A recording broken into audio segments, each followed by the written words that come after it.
புளியை கரைத்துவிட்டு தூக்கி போடும் கொட்டைக்குள் எவ்வளவு சத்து இருக்கு.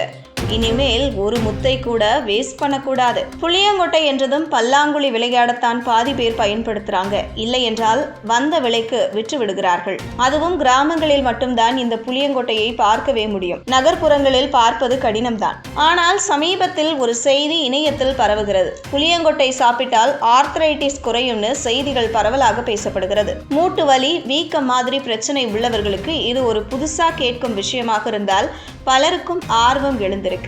ஆனா இப்படி கிடைக்கும் தகவல் எல்லாம் உடனே நம்பிடாம முதல்ல அதன் உண்மை நிலையை ஆராயணும். புளியின் தனி சுவைக்கு அப்புறமா இந்த கொட்டையில் புரதம், நார்ச்சத்து, மெக்னீசியம், பொட்டாசியம், வைட்டமின் சி மாதிரி நிறைய சத்துக்கள் இருக்கு. இவை உடல் ஆரோக்கியத்திற்கு பல வழிகளில் உதவ முடியும். குறிப்பா புளியங்கொட்டையில் இருக்கும் ஆன்டி ஆக்சிடென்ட் பண்பு உடலுக்குள் உருவாகும் சுதந்திர மூலக்கூறுகளை தடுத்து செல்களை பாதுகாக்கும். சில ஆராய்ச்சிகளில் புளியங்கொட்டையின் வீக்கம் குறைக்கும் தன்மை மூட்டு வலி, வீக்கம் போன்ற பிரச்சனைகளுக்கு உதவலாம் என்று சொல்லியிருக்கு. அதனாலதான் ஆர்த்தரைட்டிஸ் குணமாகும் என்ற நம்பிக்கை சிலருக்கு வந்திருக்கு. ஆனா இதுவே அந்த நோய்க்கு நேரடி மருந்து என்ற உறுதியான அறிவியல் ஆதாரம் இன்னும் இல்லை. அதனால புளியங்கொட்டையை பிரதான சிகிச்சைன்னு பார்க்காம ஒரு கூடுதல் ஆதரவாக மட்டும் கருதணும். புளியங்கொட்டையை வறுத்து பொடிச்சு சூப், ஸ்மூதி, சாஸ் மாதிரி உணவுகளுக்கு கலக்கலாம். சிலர் மாவாக அரைத்து பாரம்பரிய மருத்துவத்திலும் பயன்படுத்துவாங்க.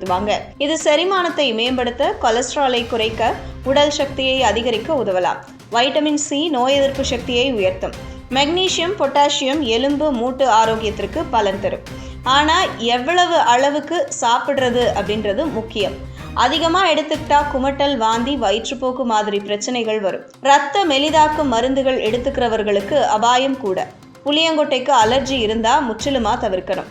சிறிய அளவில் தொடங்கி உடல் பழகுற மாதிரி படிப்படியாக அதிகப்படுத்துவது நல்லது. பச்சை புளியங்கொட்டைகள் பதப்படுத்தப்பட்ட பொருட்களை காட்டிலும் ஆரோக்கியமானவை. ஏனெனில் பதப்படுத்தப்பட்டதில் இருக்கும் அதிக சோடியம் உயர் இரத்த அழுத்தம், இதய நோய் அபாயத்தை கூட்டும். முடிவா சொன்னா புளியங்கொட்டை நல்ல ஆரோக்கிய உணவு சேர்க்கை. ஆனா அதிசய மருந்து கிடையாது.